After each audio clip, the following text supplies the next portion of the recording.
kalau kalau dilihat beberapa waktu terakhir ini, Pak Prabowo kan statement dan beliau menyampaikannya dengan lugas dan keras soal komitmennya untuk melakukan upaya pemberantasan korupsi dan membenci betul-betul atas perbuatan korupsi. Tapi kan kita belum melihat nih Prof hal yang konkret ya yang bisa kita kita dapati untuk bukan hanya di penegakan hukum ini saja Prof, tapi yang paling penting adalah penguatan lembaga-lembaga anti korupsi kan gitu Prof.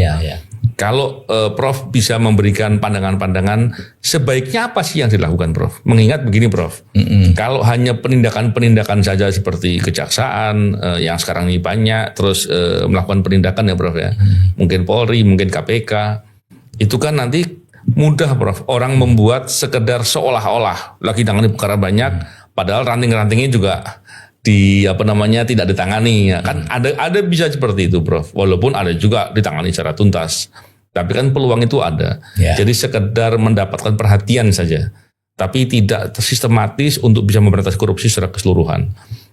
Upaya memberantas secara keseluruhan itu kan saya bertanya dengan Prof kan tepat sekali karena Prof pernah jadi Menko Polhukam yang mempunyai perspektif lengkap dan luas gitu Prof. Nah, Prof barangkali punya pandangan apa untuk bisa menguatkan bukan hanya bicara menguatkan KPK saja, tapi untuk memberantas korupsi yang seperti digaungkan oleh Pak Presiden, oleh Pak Prabowo, itu bisa diimplementasikan sebagai suatu gerakan yang kuat, Prof. Ya itu tadi yang Mas Novel mengatakan tadi kan, aparatnya yang harus bersih. Jadi ini harus menjadi sorotan serius dari Presiden, gitu.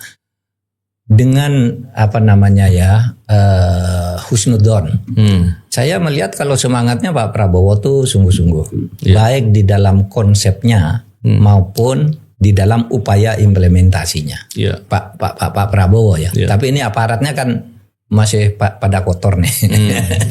Gini, saya ngatakan itu Pak Prabowo tuh kalau melihat konsep pemberantasan korupsinya dan kecintaannya kepada Republik ini sudah menggambarkan dengan baik. Pandangan dia Indonesia ini kotor sekarang. Kotor karena permainan uang, karena permainan politik, karena hukum tidak pernah ditegakkan, korupsi merajalela. Itu sehingga dikatakan Indonesia paradoks. Iya toh, di bukunya Paradoks ini.